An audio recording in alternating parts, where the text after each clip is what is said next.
regresé a casa antes de tiempo. Mi cuñada estaba en mi cama, enredada con mi marido.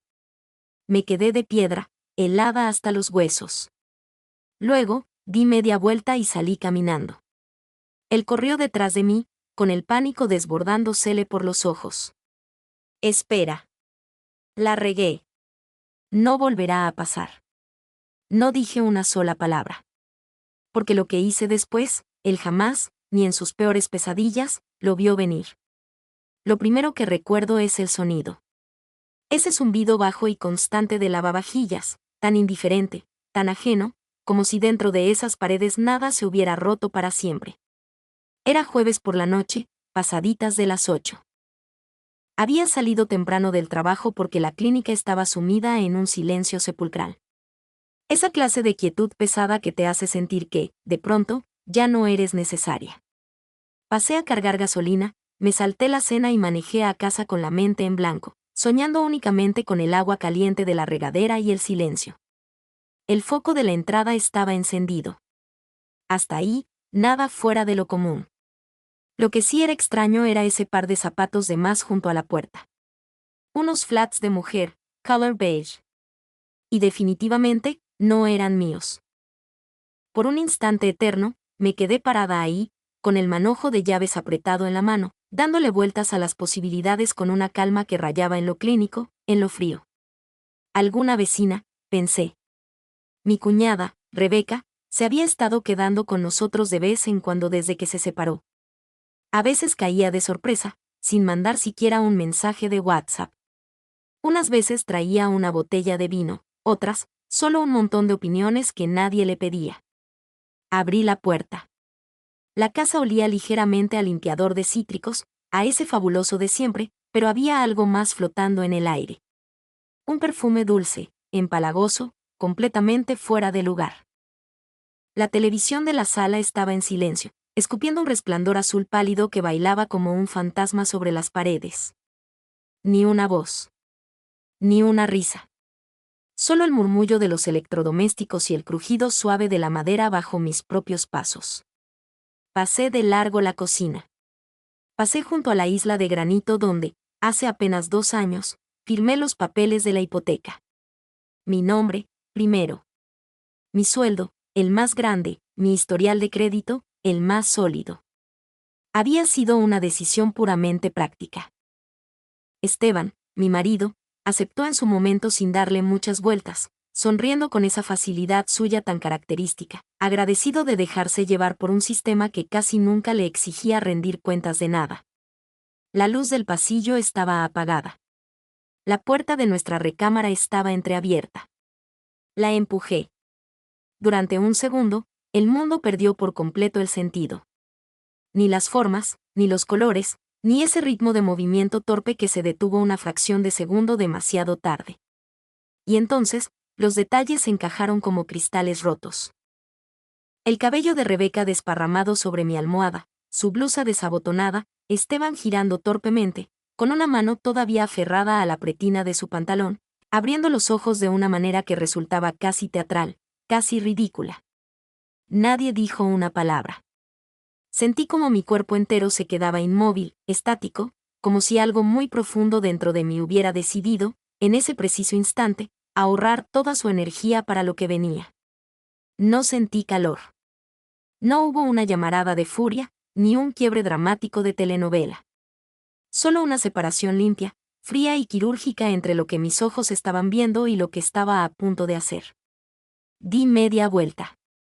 Salí caminando. Clara, espérate. Su voz me alcanzó por la espalda, ya tensa, ya desesperada por agarrarse de explicaciones que su mente todavía no lograba inventar. No es, por favor, solo. No me detuve. Avancé por el pasillo, pasando junto a las fotos enmarcadas, nuestra boda, el aniversario de sus papás, una postal de Navidad que nunca llegamos a mandar, hasta llegar a la sala. Mi bolsa seguía en la silla donde la había dejado esa misma mañana. La levanté. Revisé que trajera mi celular, mis llaves, mi cartera, con la misma parsimonia con la que uno sale a comprar el pan. Clara. Estaba más cerca ahora. Su respiración era irregular, sus pasos acelerados y torpes. La regué. Sé cómo se ve esto, pero déjame explicarte. Abrí la puerta de la calle. No va a volver a pasar. Soltó las palabras atropellándose, ahogándose en su propia saliva. Te lo juro, no significó nada. Rebeca, ella. Salí al patio delantero. Me siguió hasta afuera, descalzo. El aire fresco de la noche le golpeaba la piel desnuda de los brazos. Por favor, no te vayas así. Lo miré entonces. No con coraje, ni siquiera con decepción, sino con una especie de atención silenciosa, como si lo estuviera viendo con claridad por primera vez en toda mi vida. Había miedo en su cara, sí. Pero también había algo más. Un reflejo. Esa vieja costumbre suya de minimizarlo todo, de limar las asperezas antes de que las cosas se volvieran reales. La regué. Lo repitió, más bajito esta vez, como si bajar el volumen pudiera hacer que sus palabras fueran más ciertas. Asentí una sola vez. No para darle la razón, sino por mero reconocimiento. De la misma manera en que le asientes a un extraño en la calle que te dice algo que no viene al caso. Luego, me subí a mi coche. Se quedó parado ahí, con una mano levantada en el aire, como si creyera que todavía tenía el poder de detenerme. No lo hizo. El motor arrancó con un rugido suave. Los faros rasgaron la oscuridad del pasto, iluminando el buzón donde nuestros apellidos compartidos estaban pintados con letras negras, tan cuidadosas. Pisé el acelerador. En el primer semáforo en rojo, mis manos empezaron a temblar. No era un ataque violento, sino un temblor chiquito, necio, persistente. Las apoyé planas contra el volante, sintiendo la textura del cuero bajo mis palmas, obligándome a echar raíces en algo que fuera sólido, que fuera real. Hubo un tiempo en el que habría llamado a alguien. A mi mamá, tal vez. A alguna amiga de la universidad. A cualquiera que pudiera absorber el golpe por mí y explicarme qué demonios estaba sintiendo. Pero esa noche, no busqué mi celular. Dejé que el silencio se sentara a mi lado, pesado, espeso, intacto. Me registré en un hotel de paso a las afueras de la carretera. Limpio, anónimo. Uno de esos lugares que huelen a cloro barato y a aromatizante industrial de manzana. El muchacho de la recepción no hizo preguntas. Me entregó una tarjeta magnética y el recibo impreso. Su cara era una máscara de neutralidad ensayada 1000 veces. Ya en el cuarto, solté mi bolsa sobre la cómoda y me senté a la orilla de la cama. El control de la televisión estaba justo donde alguien lo había dejado, apuntando de ladito hacia las almohadas. No la prendí. Mi celular vibró. Esteban, por favor, háblame. Esteban, esto no es lo que piensas. Esteban, Rebeca ya se va. Le dije que se largara. Esteban, ¿dónde estás? Leí los mensajes una sola vez. Luego, puse el aparato boca abajo sobre el buró. Unos minutos después, entró otro mensaje. Esteban, perdóname. Ese mensaje se quedó iluminando la pantalla un ratito más. No porque me importara, sino porque era simple. Sin adornos. Lo más cercano a la verdad que había escrito en toda la noche. Aún así, no cambiaba absolutamente nada. Las disculpas, como había aprendido a la mala con los años, casi siempre son solo una forma tramposa de pedir más tiempo. Y tiempo, justo en ese instante de mi vida, era la única cosa que yo no estaba dispuesta a regalar. Me recosté en la cama, clavando la mirada en el techo. El aire acondicionado traqueteaba suavemente, prendiéndose y apagándose. En algún lugar del pasillo, una puerta se cerró. Unos pasos se acercaron y luego se desvanecieron en la nada. Empecé a pensar. No en fragmentos rotos, no en explosiones de llanto, sino en secuencias lógicas. ¿Qué se tenía que hacer? ¿Qué se podía proteger? ¿Qué cosas ya estaban irremediablemente perdidas? La casa estaba a mi nombre. La cuenta del banco principal era mancomunada, pero la gran mayoría de los depósitos, mis depósitos, tenían rastro. Mi fondo para el retiro. Las pólizas de seguro. Las tarjetas de crédito.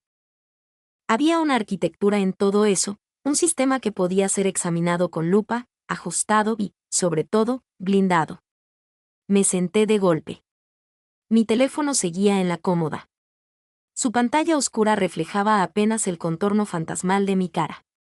Lo tomé, abrí un nuevo mensaje. Pero no para Esteban, sino para alguien cuyo número había guardado hace años y que nunca pensé usar. La abogada Laura Salinas, especialista en lo familiar.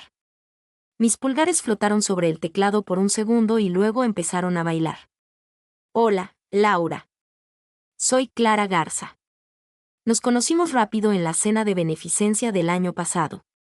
Necesito agendar una consulta lo antes posible. Es urgente.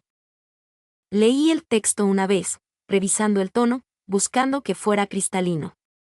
Sin excesos, sin explicaciones dramáticas. Y le di enviar. El cuarto de hotel se sintió distinto después de eso. No más cálido, ni más seguro, pero sí más definido. Como si los bordes de los muebles se hubieran afilado de pronto. El golpe de la traición seguía ahí, latente en algún lugar bajo mi piel, pero ya no llevaba el volante de mis pensamientos. Mi celular vibró otra vez. Ahora era una respuesta. Clara, tengo espacio mañana en la mañana a las 9. ¿Puedes venir al despacho? Tecleé rápido, sí, gracias. Solté el teléfono y volví a recostarme. Mi mente ya estaba corriendo kilómetros por delante. Papeles, cuentas del banco, pláticas que forzosamente tendrían que suceder, decisiones que pesaban como plomo y que tendrían que tomarse. Afuera, un coche zumbó por la carretera. Sus faros iluminaron las cortinas gruesas por un parpadeo antes de ser devorados por la oscuridad. Cerré los ojos. Por primera vez desde que abrí la puerta de mi recámara, sentí que algo se acomodaba dentro de mi pecho. No era perdón. Ni siquiera era aceptación. Era una determinación silenciosa, fría y calculada. No había levantado la voz. No había suplicado por explicaciones. Y les juro por Dios que no pensaba hacerlo. Para cuando crucé la puerta del despacho de Laura Salinas a la mañana siguiente, ya no estaba pensando en la imagen que había visto en mi cama. Estaba pensando en lo que esa imagen significaba. El edificio estaba en una zona tranquila de la ciudad. Fachada de ladrillo, puertas de cristal impecables. El tipo de lugar que grita estabilidad y poder sin tener que esforzarse mucho. Adentro, todo era un santuario del orden. Paredes neutras, títulos universitarios enmarcados y una recepcionista que me saludó por mi nombre, como si yo ya hubiera cruzado esa línea invisible que separa la duda de la acción. Clara, dijo Laura al salir a recibirme, estirando la mano. Su apretón fue firme, su rostro una fortaleza de calma. Pásale. Su oficina daba a un pequeño estacionamiento y a una fila de jacarandas que apenas empezaban a cambiar de color. Me hizo una seña para que tomara asiento y luego cerró la puerta de madera pesada a nuestras espaldas. Lamento muchísimo que estés aquí bajo estas circunstancias, me dijo, sin perder la empatía. Pero me da gusto que hayas venido rápido. En esto, el tiempo lo es todo. Asentí con la cabeza. No quería esperar ni un minuto más. Bien hecho, respondió. Se sentó frente a mí, abrió un folder manila y apretó el botón de su pluma con un clic metálico. Empieza desde el principio, pero quédate con los hechos puros. Ya habrá tiempo de desmenuzar la parte emocional después. Y eso hice. Me vacié. Le conté exactamente lo que mis ojos habían visto. Le expliqué quién era Rebeca. Mi cuñada. Técnicamente, todavía casada con el hermano mayor de Esteban, aunque llevaban meses separados. Le detallé cómo ella había estado flotando como un fantasma por nuestra casa durante todo ese tiempo. A veces quedándose a dormir, a veces yéndose en la madrugada con explicaciones baratas y una sonrisa que miraba a ninguna parte. Laura escuchó sin interrumpirme una sola vez, tomando notas de vez en cuando. ¿Había alguna sospecha previa?, preguntó cuando por fin me quedé callada. Sí, respondí después de tragar saliva, pero nada que pudiera probar con papeles. ¿Qué clase de sospechas? Cambios en su forma de ser, le dije. Esteban quedándose a trabajar hasta tarde más seguido. Rebeca metida en la casa a todas horas. Pláticas en voz baja que se cortaban de tajo en cuanto yo ponía un pie en la sala. Laura asintió, comprensiva. Es el pan de cada día. Rara vez empieza de golpe. Más bien, se vuelve visible todo de un jalón. Dejé que esa verdad me calara en los huesos. Lo que necesito saber ahora, continuó ella, es tu posición financiera y legal. Ahí es donde está tu verdadera fuerza. Ya esperaba esa pregunta. La casa está a mi nombre, le solté. La compré antes de casarnos. La reestructuré hace 2 años, y sigue estando únicamente a mi nombre. Perfecto, murmuró, rayando el papel. ¿La hipoteca? Pagada al centavo, cada mes, desde mi cuenta personal. ¿Cuentas mancomunadas? Una sola, la de cheques, le dije. Pero casi todos los depósitos son míos. Ahí cae mi nómina. Él le mete dinero, pero a cuentagotas, cuando se acuerda. ¿Fondos de retiro? Separados. El mío es muchísimo más grande. ¿Algún retiro fuerte reciente? ¿Transferencias raras? Dudé un segundo. No estoy segura. La verdad, no me he metido a revisar con lupa. Hazlo hoy mismo, sentenció. En cuanto salgas de esta oficina. Busca cualquier cosita fuera de lugar. Retiros en el cajero, transferencias a cuentas que no conozcas, gastos que no cuadren. La gente que ya cruzó una línea moral, por lo general, no tiene empacho en cruzar las demás. Volví a sentir, esta vez con la mandíbula apretada. Ahora, dijo, recargándose en el respaldo de su silla de piel, vamos a hablar de estrategia. La palabra cayó sobre el escritorio con un peso sordo y definitivo.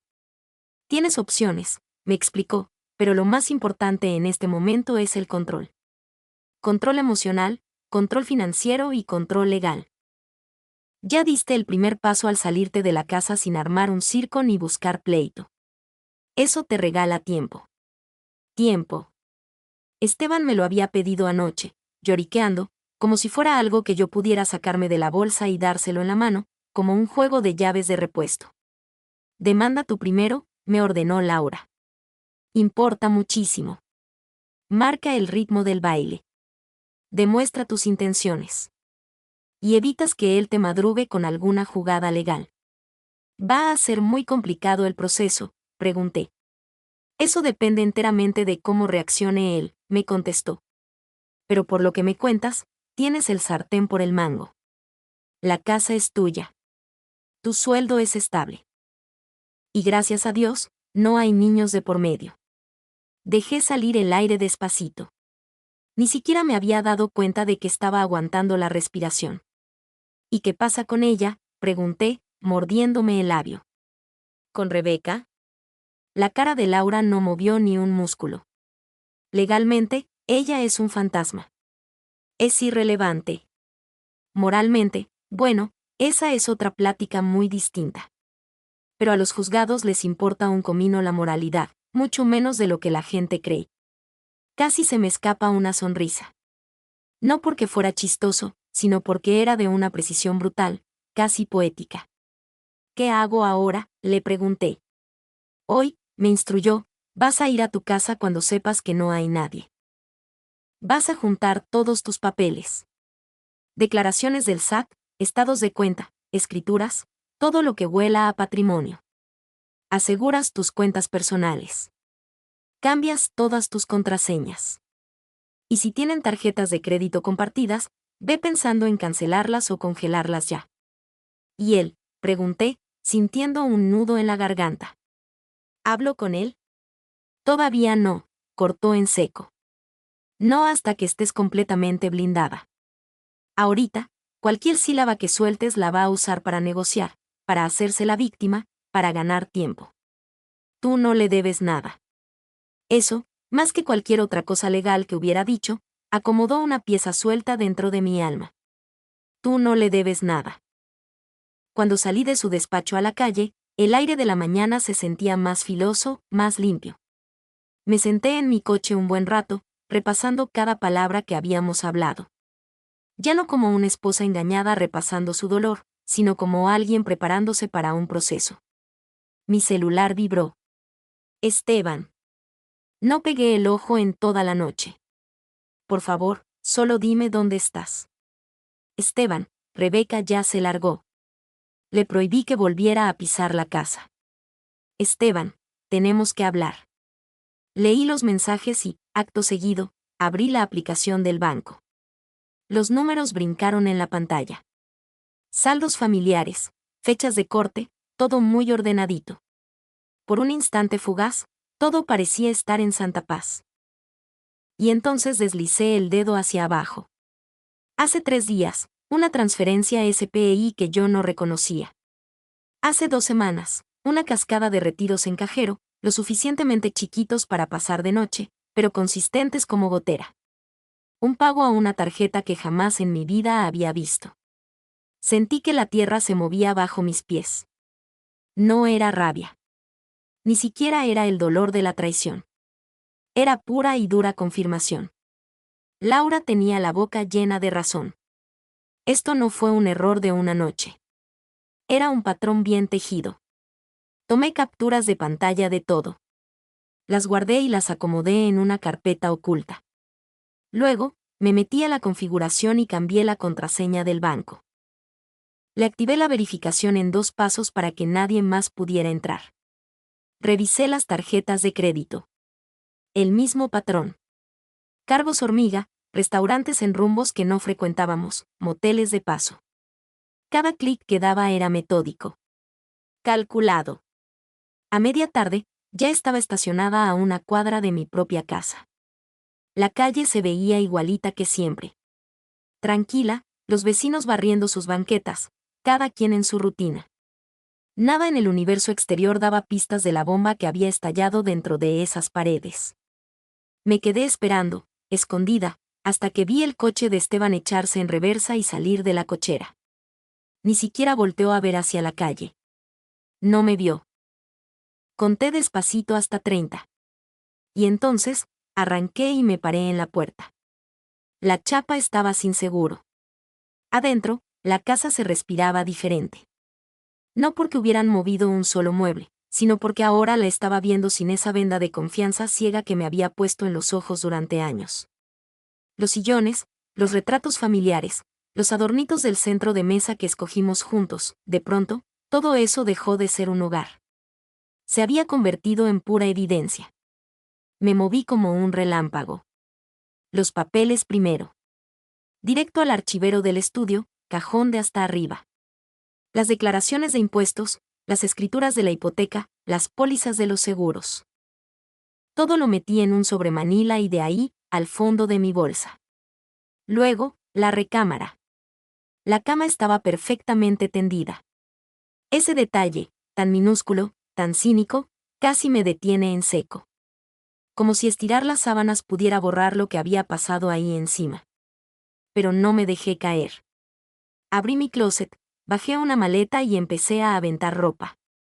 Lo básico, lo esencial. 0 cosas con valor sentimental. No estaba abandonando mi vida. Solo la estaba reubicando. El celular me vibró en la bolsa. Esteban, salgo temprano para la casa. Por favor, no te vayas. Miré la pantallita brillante, luego paseé la vista por el cuarto a mi alrededor. Cerré el cierre de la maleta con un tirón seco. Por primera vez desde la noche anterior, hablé en voz alta, aunque no hubiera nadie para escucharme. Llegas demasiado tarde. Me colgué la bolsa al hombro, agarré mis papeles, mi maleta, y salí caminando. Ni siquiera me molesté en ponerle llave a la puerta a mis espaldas. Para cuando Esteban apenas estaba procesando lo que yo estaba haciendo, la maquinaria ya estaba en marcha. Esa es la ventaja del silencio. No toca la puerta, no pide permiso, no invita a la negociación. Se mueve calladito, paso a pasito, hasta que la estructura entera de las cosas se ha movido debajo de tus pies. Me pasé las siguientes 48 horas en movimiento perpetuo. No emocionalmente, logísticamente. Laura metió la demanda a los juzgados a primera hora de la mañana siguiente. Diferencias irreconciliables. Un lenguaje tan limpio y neutral para describir algo que no tenía nada de limpio. Le anexó una solicitud de medidas provisionales, uso exclusivo del domicilio, protecciones financieras y una orden judicial formal para evitar que el señor anduviera vaciando las cuentas o escondiendo los bienes. Tú tiras la primera piedra y controlas el ritmo, me había dicho. Y vaya que lo hicimos. Mientras los papeles daban vueltas en el sistema, yo me dediqué a construir el perímetro de mi vida. Abrí una cuenta de cheques nueva, solo a mi nombre, en un banco completamente distinto. Moví mi nómina para allá, actualicé mis depósitos directos y redireccioné todos mis pagos automáticos. La luz, el agua, los seguros. La mensualidad de mi coche. Todo lo que se pudiera separar, fue separado. No lo hice por despecho, lo hice por claridad. La cuenta mancomunada seguía viva por ahora, pero ya no era un ancla que me amarrara a él. Saqué mis reportes del buró de crédito, levanté alertas de fraude y le puse un congelamiento temporal a todo. Se sentía excesivo, casi como paranoia, pero Laura había insistido mucho. La gente no piensa con claridad cuando siente que está perdiendo el control, me advirtió. Protégete de las decisiones que él pueda tomar estando en pánico. Pánico. Lo vi escurriendo en sus mensajes. Por favor, no hagas esto. Podemos arreglarlo. Haré lo que sea. Solamente habla conmigo. Nunca le respondí. No porque quisiera castigarlo, sino porque cada palabra que yo le regalara se iba a convertir en un hilo del que él podría jalar para retrasar las cosas, para ablandarme, para reescribir su historia. Y a mí ya no me interesaban las historias. A mí me interesaban los resultados. El sábado por la mañana, me volví a sentar con Laura. Esta vez revisamos todo a detalle. Las cuentas, las transferencias que había escarbado, toda la documentación que saqué de la casa. Estudió las capturas de pantalla, y vi cómo su expresión se afilaba ligeramente. Estos retiros, murmuró, golpeando la hoja impresa con la uña. Tienen un patrón. Son lo suficientemente pequeños para no llamar la atención, pero tan consistentes que demuestran una intención clara. ¿Y eso qué significa?, le pregunté. Significa que lo vamos a incluir, respondió. No como una acusación al aire, sino como un hecho. Fortalece tu posición, demuestra que él tiene inconsistencias financieras por su lado. ¿Y Rebeca?, pregunté, aunque en el fondo ya sabía la respuesta. Sigue siendo irrelevante legalmente, me dijo. Pero, si resulta que ella ha estado recibiendo estos fondos, directa o indirectamente, la cosa cambia. ¿Tienes pruebas? No todavía. Entonces no especulamos, sentenció. Nos mantenemos precisas. Precisión.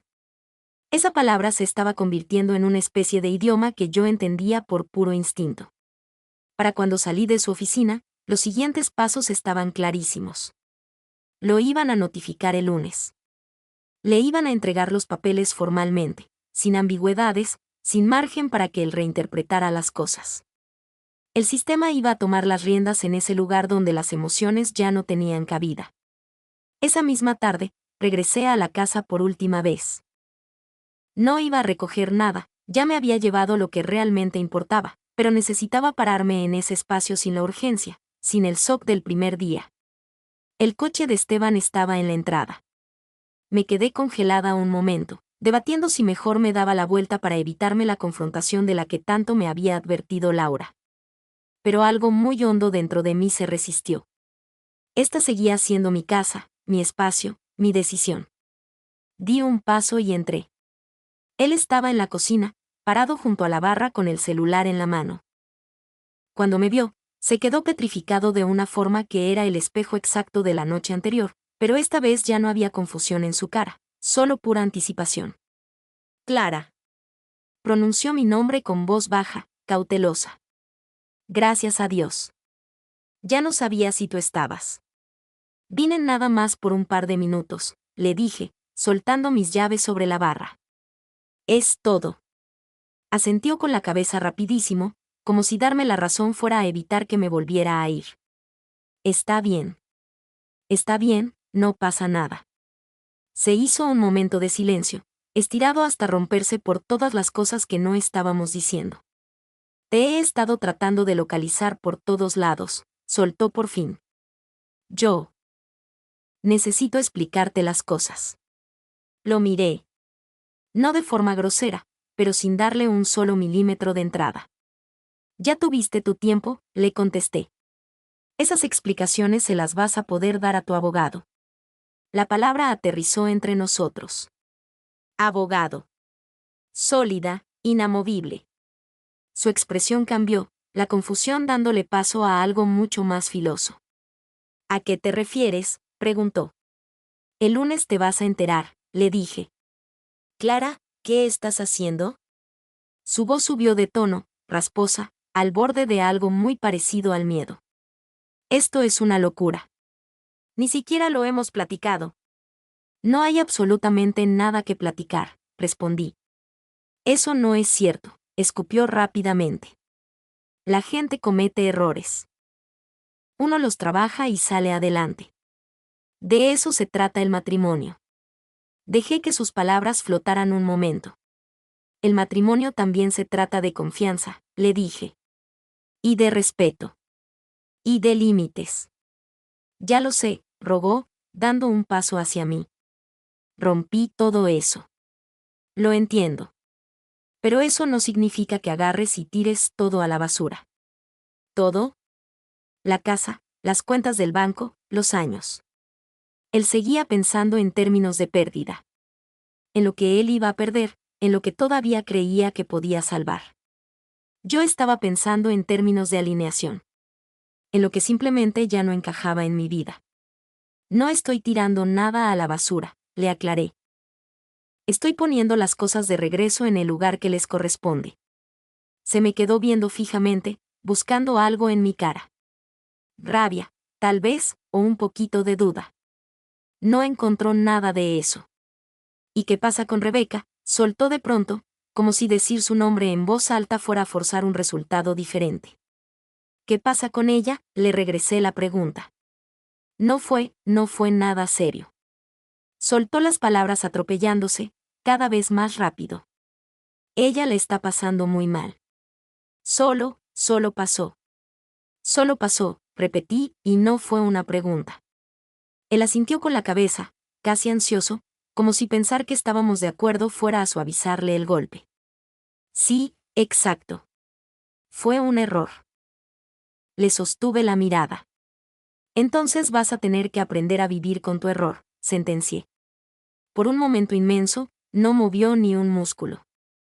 Luego, sus hombros se desplomaron ligeramente. Fue la primera grieta visible en esa estructura que había estado tratando de mantener a flote. Clara, susurró con la voz apagada, por favor. Y ahí estaba otra vez. La petición. El intento desesperado de jalarme de regreso a una conversación que ya no existía. Levanté mis llaves de la barra. Ya casi me quito de tu camino, le dije. ¿Qué significa eso?, preguntó, con la garganta apretándosele de nuevo. Significa, le contesté deteniéndome en la puerta, que esto va a dejar de ser tu problema muchísimo antes de lo que crees. Salí al patio antes de que pudiera responder. A mis espaldas, escuché cómo se abría la puerta, sus pasos rápidos, inciertos. Clara, espérate. No me di la vuelta. El lunes, a las 10:17 de la mañana, fue notificado oficialmente. Yo no estuve ahí para verlo. Pero no me hacía falta. Porque para ese momento, todo lo que realmente importaba ya se había puesto en marcha. La llamada entró a las 10:42 de la mañana. Yo estaba sentada en mi escritorio, con el expediente de un paciente abierto en la pantalla, el cursor parpadeando en un espacio donde llevaba varios minutos sin teclear una sola palabra. La clínica se movía a mi alrededor. Teléfono sonando, pasos en el pasillo. El ritmo tranquilo de un lunes cualquiera. Pero yo estaba en otro lugar por completo. Suspendida entre lo que ya había pasado y lo que estaba a punto de estallar. Mi celular vibró una vez. Esteban. Lo dejé sonar. Se detuvo. Y luego empezó de nuevo. Puse el teléfono boca abajo y traté de volver al expediente. Escribí 2 líneas y volvió a vibrar. Y luego otra vez. y otra vez. El patrón se volvió insistente, casi frenético. A las 10:47, se hizo el silencio. A las 10:49, entró un mensaje. ¿Qué hiciste? Lo leí una sola vez y bloqueé la pantalla. A las 11:03, llamó Laura. Ya está notificado, me informó con su tono medido, sumamente profesional. La reacción inicial fue la predecible. Se sorprendió, se alteró mucho, hizo un montón de preguntas. Estoy segura de que sí, le contesté. Para el final del día ya va a tener representación legal, continuó ella. Es lo estándar. Mientras tanto, nosotras procedemos tal como lo planeamos. La audiencia para las medidas provisionales quedó fijada para la próxima semana. Asentí con la cabeza, aunque ella no pudiera verme. Entendido. Clara, añadió, y su voz se suavizó un poquito. Aquí es donde las cosas se pueden poner sucias. No en lo legal, sino en lo personal. Puede que intente contactarte de forma mucho más agresiva. La familia se va a querer meter. Tú mantente firme. 0 contacto directo. Lo entiendo perfecto. Y una cosa más, remató. Ya solicitamos el uso exclusivo del domicilio con efecto inmediato en cuanto salgan las medidas provisionales. Tomando en cuenta cómo están las escrituras, tenemos un caso fuertísimo. Un caso fuertísimo. Terminé la llamada y me quedé sentada un momento, dejando que las palabras aterrizaran. Al otro lado del pasillo, alguien soltó una carcajada. Ligera, sin cargas, completamente desconectada del terremoto que acababa de sacudir mi vida entera. Mi celular volvió a vibrar. Esta vez no era Esteban. Era su madre. Me quedé mirando su nombre en la pantalla por un segundo y lo dejé sonar. Casi de inmediato, llegó la notificación de un mensaje de voz. No lo escuché. En su lugar, abrí mi agenda y bloqueé mis horarios de los próximos días. Citas, juntas, cualquier cosa que me anclara a la rutina. La estructura importaba muchísimo. Era lo único que evitaba que todo colapsara en una simple reacción visceral. Al mediodía, salí a tomar mi hora de comida al aire libre. El aire estaba fresco, el cielo era de un azul plano, ininterrumpido. La gente pasaba a mi lado, algunos en batas médicas, otros de traje. Todos cargando con vidas que no habían sido interrumpidas de tajo. Me senté en una banca y, por fin, escuché el mensaje de voz. Clara. La voz de su madre empezó tensa, ahogada en emoción. No sé qué está pasando, pero Esteban nos acaba de llamar. Está muy alterado. Dice que le pediste el divorcio sin siquiera hablarlo con él. Esa no es la forma en la que las familias manejan las cosas. Pausé el mensaje. Esa no es la forma en la que las familias manejan las cosas. Dejé que la frasecita se quedara ahí flotando, examinándola de la misma manera en la que había examinado todo lo demás en los últimos días. No por su peso emocional, sino por su estructura. Por su cinismo. Luego, le volví a dar play. Necesitas venir para acá, continuó. Tenemos que sentarnos y hablar todo esto.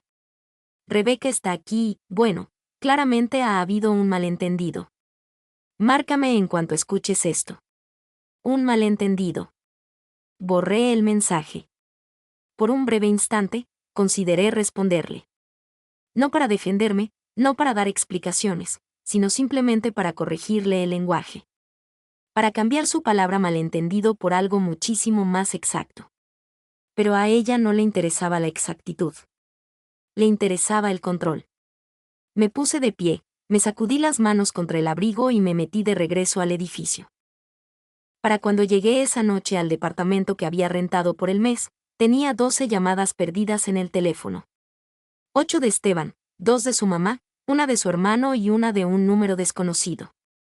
Las ignoré absolutamente todas. Abrí mi computadora y me puse a revisar los documentos que Laura me había mandado. Los borradores de la demanda, las notas para la audiencia que venía, la lista de cosas que yo necesitaba entregarle. Todo era preciso, estructurado, siempre moviéndose hacia adelante. No había un solo espacio ahí para ponerse a debatir. El miércoles, Esteban se apareció en la clínica. Lo vi a través de las puertas de cristal antes de que él me viera a mí. Estaba parado justo en la entrada, escaneando la sala, con la postura tensa, urgida. Por un momento, consideré pedirle a la de recepción que lo corriera. Luego decidí no hacerlo. Salí al pasillo. Me vio de inmediato. Clara. Dijo mi nombre mientras caminaba hacia mí, con el alivio cruzándole la cara. Por fin. Te he estado tratando de... No deberías estar aquí, le dije, manteniendo la voz plana. Es que no sabía a dónde más ir, me reclamó. No contestas el teléfono. Tus correos, nada. Eso fue completamente intencional, le respondí. Se detuvo a 1 metro de distancia, como si alguien hubiera pintado una línea invisible entre los dos. Esto es una locura, me dijo, bajando la voz pero no la intensidad de su coraje. Me pediste el divorcio por un solo error. 1. Lo miré a los ojos. No fue uno solo, le aclaré. Sacudió la cabeza rápidamente. Ok, está bien. Más de uno. Pero ese no es el punto. El punto es que lo arreglemos. Eso es lo que hace la gente. La gente también asume su responsabilidad, le dije. Lo estoy haciendo, insistió. Te dije que la regué. Perdóname. Haré lo que sea necesario. Entonces empieza por aceptar lo que está pasando, sentencié. Su expresión se endureció. Lo que está pasando es que estás exagerando las cosas. Ahí estaba. Ni una gota de remordimiento, ni una pizca de comprensión. Pura minimización. Estoy respondiendo, le dije, de la manera apropiada. ¿A qué?, preguntó, con la frustración rompiéndole la voz. A algo que ya se acabó. Rebeca ya se fue. Le dije que se largara. Yo corté todo eso. Le sostuve la mirada. Tú no cortaste nada, le dije. A ti te atraparon. Las palabras aterrizaron más duro de lo que yo esperaba. No porque fueran crueles, sino porque eran exactas. Lo vi encogerse. Por un momento, ninguno de los dos habló. Luego, soltó un suspiro largo y disparejo. Clara, dijo, más bajito ahora, tenemos una vida, un hogar. No puedes simplemente borrar todo eso. No estoy borrando nada, le dije. Lo estoy separando. Es la misma cosa, murmuró. No, le contesté, no lo es. Me miró, pero me miró de verdad, como si estuviera tratando de reconciliar a la persona que tenía parada enfrente con la mujer que él creía conocer. Esta no eres tú, dijo finalmente. Casi le sonrió. Esta soy exactamente yo, le dije. Solo que nunca antes habías tenido que verme así. Abrió la boca y la volvió a cerrar. A nuestro alrededor, la clínica seguía su curso. Gente pasando, conversaciones a medias, la vida continuando de una forma que se sentía casi surrealista contra la quietud de ese momento. Por favor, dijo por última vez. Negué con la cabeza. Mi abogada se comunicará contigo, le dije. Di media vuelta y caminé por el pasillo. No volteé hacia atrás. Para el viernes, la historia ya se había esparcido por toda su familia. O bueno, versiones de la historia. Me enteré de rebote por una amiga en común que me llamó para ver cómo estaba. Su voz era cuidadosa, sus preguntas, indirectas. Están diciendo que te estás portando como un témpano de hielo, una desalmada, me dijo. Que ni siquiera te dignas a hablar con él. Me estoy portando fría como el hielo, le contesté. De eso se trata exactamente. Se hizo una pausa en la línea. Bueno, dijo ella despacio, es que no se esperaban eso. Yo sí. Porque durante años, yo había sido la que suavizaba las cosas. La que absorbía la atención de todos, la que siempre hacía espacio para perdonar los errores de los demás. Y ahora, ya no lo era. Y eso, más que el divorcio, más que las demandas legales, más que la pérdida de la casa sobre la que creían tener derecho, era lo que realmente los tenía descolocados. No era la consecuencia lo que les dolía. Era el cambio. La audiencia duró menos de 40 minutos. Me tomó más tiempo estacionarme que lo que tardamos en establecer legalmente lo que ya era verdad desde el principio. Nos sentamos frente a frente en una pequeña sala de juzgado. Paredes neutras, madera pulida, y una jueza que había visto 1000 versiones de este mismo cuento más veces de las que cualquiera de nosotros podría contar. Laura fue la que habló casi todo el tiempo. Yo solo respondía cuando me preguntaban, manteniendo mi tono medido, mis palabras precisas. Esteban había contratado a un abogado. Más joven que Laura, con un tono más agresivo, pero mucho menos aterrizado. Trató de pintar la situación como una reacción emocional desmedida de mi parte. Habló de tensión matrimonial, de un lapso temporal, de la oportunidad de ir a terapia y reconciliarnos. La jueza no le siguió el juego. Vamos a apegarnos a los hechos, le dijo, bajando la mirada hacia el expediente. Títulos de propiedad, aportaciones financieras y la solicitud de las medidas provisionales. Hechos. La casa estaba a mi nombre. La hipoteca se había pagado religiosamente desde mi cuenta personal. Toda la documentación sobre el comportamiento financiero inconsistente de Esteban ya había sido entregada. No había argumento válido en contra de eso, solo pura resistencia necia. Solo necesito un poco de tiempo, dijo Esteban en un momento, con la voz quebrándosele un poco. Para arreglar las cosas. Para enmendar mi error. La jueza se le quedó viendo. No de mala gana, pero sin una gota de indulgencia. Señor, le dijo, este juzgado no está aquí para reparar relaciones sentimentales. Está aquí para resolver asuntos legales. Esa distinción aplacó a toda la sala.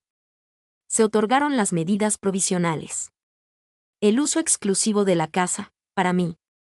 Las protecciones financieras, activadas. Y se fijó el calendario para los siguientes pasos del divorcio. Fue, en todo el sentido de la palabra, un trámite procesal. Y, sin embargo, cuando nos pusimos de pie para salir, pude sentir el peso de todo aquello. No como un triunfo. No como un alivio. Sino como un final definitivo. Afuera de los juzgados, Esteban me alcanzó el paso. Clara, por favor. Me detuve. No porque me quedara algo por decirle, sino porque no quería que este momento me persiguiera indefinidamente. Hay cosas que necesitan cortarse de tajo y limpiamente. Se quedó parado a un par de metros, con los hombros caídos y una expresión despojada de toda esa urgencia que lo había definido la última semana. Nunca pensé que llegaríamos tan lejos, me dijo. Asentí una vez. Lo sé. Yo tampoco. Titubeó, buscando algo de donde agarrarse que todavía tuviera validez. Pensé que teníamos más tiempo. Tiempo. Otra vez esa palabra. Lo tuviste, le dije. Simplemente no lo aprovechaste. Bajó la mirada hacia el piso y luego me volvió a ver. ¿Hay algo que yo pueda hacer?, me preguntó. La pregunta era genuina esta vez, no era una táctica, no era para ganar tiempo. Lo consideré un segundo. Sé honesto, le dije. Contigo mismo, por lo menos.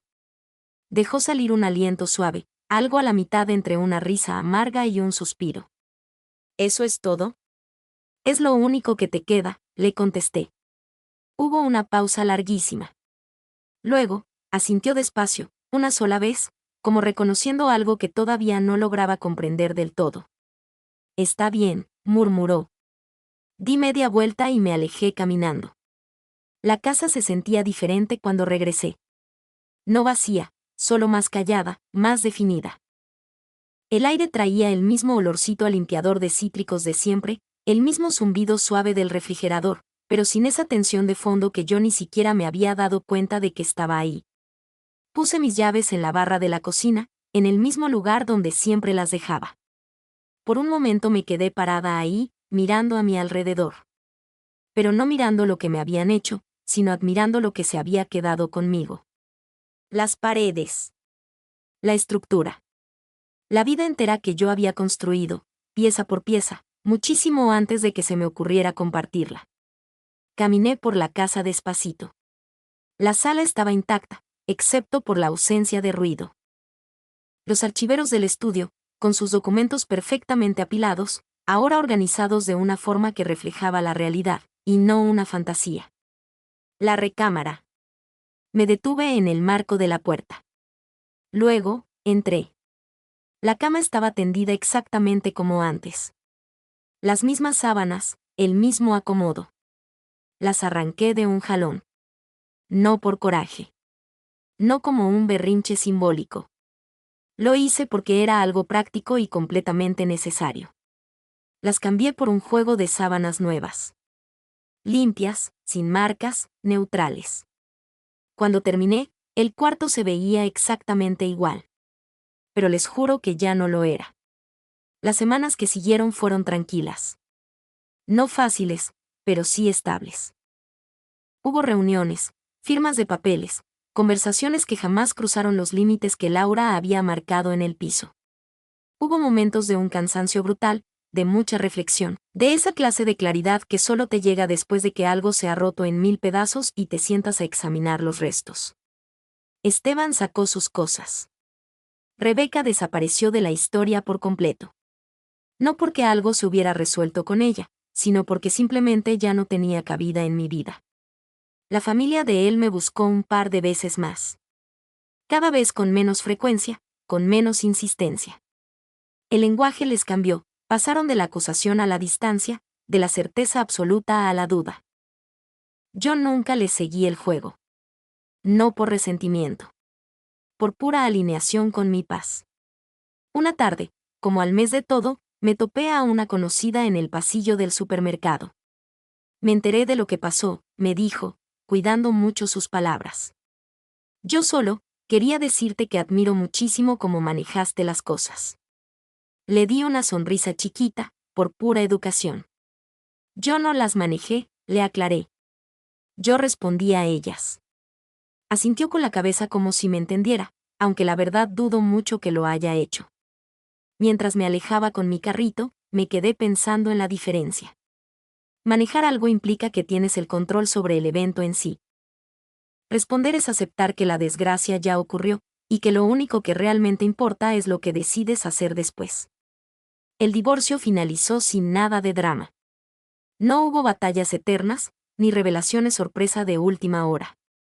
Solo papeleo, firmas, y el cierre silencioso de un capítulo que ya se había terminado muchísimo antes de que el juzgado lo reconociera. La mañana en que se hizo oficial, me desperté tempranito. No porque tuviera que hacerlo, sino porque me dio la gana. La casa estaba sumida en esa clase de quietud que se siente ganada a pulso, y no impuesta. La luz se filtraba por las ventanas, suave, tocando los bordes de los muebles sin exigirle atención a nadie. Me preparé un café, me senté en la mesa de la cocina y, por primera vez en muchísimo tiempo, sentí que no había nada presionándome el pecho. No había tensiones sin resolver, no estaba esperando el próximo mensaje, la próxima excusa barata, el próximo coraje. Solo había espacio. Pensé en todo lo que había pasado. Ya no como una lista de agravios o de cosas malas que me hicieron, sino como una serie de decisiones. Las de él. Las mías. Y ese punto exacto en el que nuestras decisiones simplemente dejaron de alinearse. No sentí ninguna satisfacción al verlo perderlo todo. Ninguna victoria en su arrepentimiento. Solo un reconocimiento muy silencioso de que, por fin, había dejado de protegerlo de las consecuencias de sus propios actos. Y al hacer eso, me había protegido a mí misma. Más tarde ese mismo día, salí al patio delantero. El buzón seguía teniendo mis apellidos pintados con esas mismas letritas negras tan cuidadosas. Al pasto ya le hacía falta una podada. El aire traía el sonido lejano de los coches en la avenida. Todo era perfectamente ordinario. Y eso, más que cualquier otra cosa en el mundo, me supo a una inmensa paz. Yo no le destruí la vida a nadie. Simplemente dejé de protegerlo de las consecuencias. Si esta historia se te quedó grabada, si alguna vez has tenido que elegir el silencio por encima del caos, o tu propio respeto por encima de la comodidad, tómate un ratito para reflexionar en lo que esa decisión significa. Compártele esta historia a alguien que quizás necesite escucharla hoy. Y si quieres más historias como esta, reales, con los pies en la tierra y con una fuerza silenciosa, te invito a suscribirte. Porque a veces, la cosa más fuerte y valiente que podemos hacer es simplemente dejar de salvar a las personas equivocadas.